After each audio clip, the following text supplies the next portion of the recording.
Hey everybody, today we're picking up where we left off in episode 1. Today we're resin coating.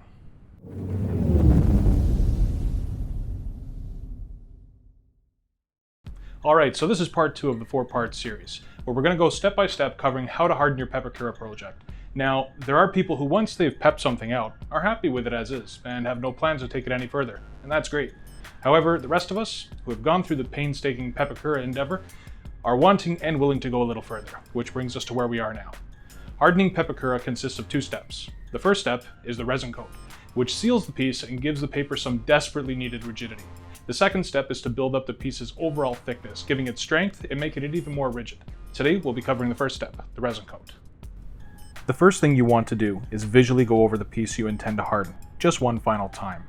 What you're looking for is that there aren't any seams that have come unglued, all of the paper supports are nice and firm, and that there aren't any warps, dents, and the piece is not crooked. If there are any problems, now is the time to deal with them. One thing to keep in mind about resin coating is that you're basically wetting the paper and increasing its overall weight, which can cause the piece to warp as it cures. A great way to deal with this is to make your own support braces for areas that you feel aren't supported well enough or pieces which have very few or even no supports at all. Here's how you can make your own reusable and adjustable supports.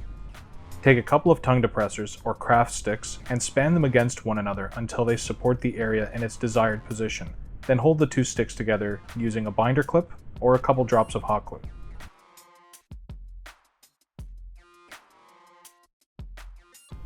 Once the 2 pieces of the support are held together and in position, put a couple drops of hot glue on either end of the support to hold it in place.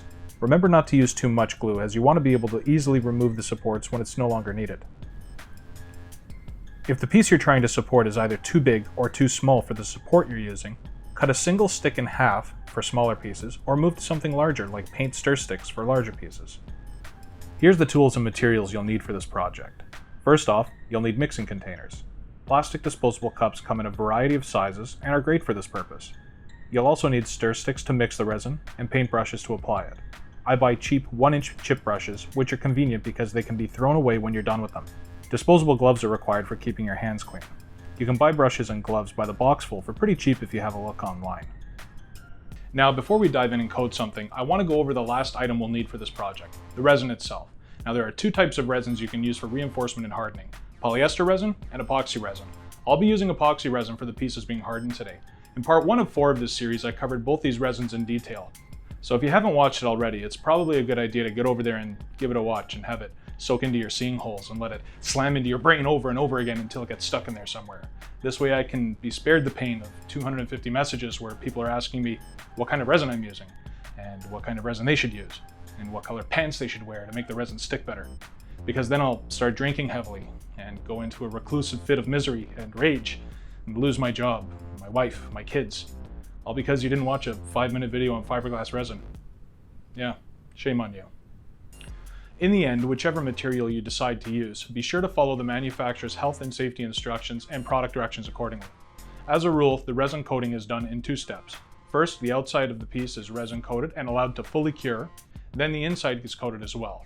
Depending on the overall dimensions of the piece you're working on, the outside coat may have to be broken up and applied over multiple passes. Take this torso piece for example. Saturating this whole piece with resin in one pass will soften too much of its structure and at the same time increase its overall weight.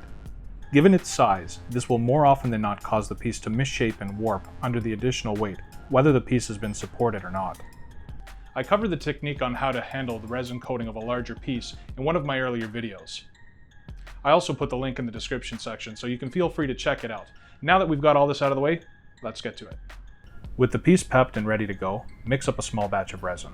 The outside resin coat doesn't require very much material, so never prepare more than an ounce at a time.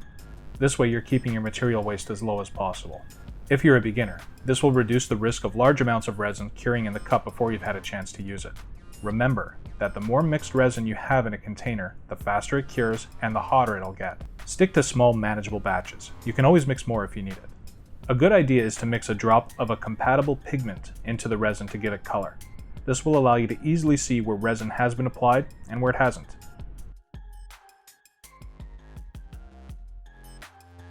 The purpose of the outside coat is to seal the surface of the paper and add some strength to the piece so it can structurally handle the inside resin coat as well as the thickening process.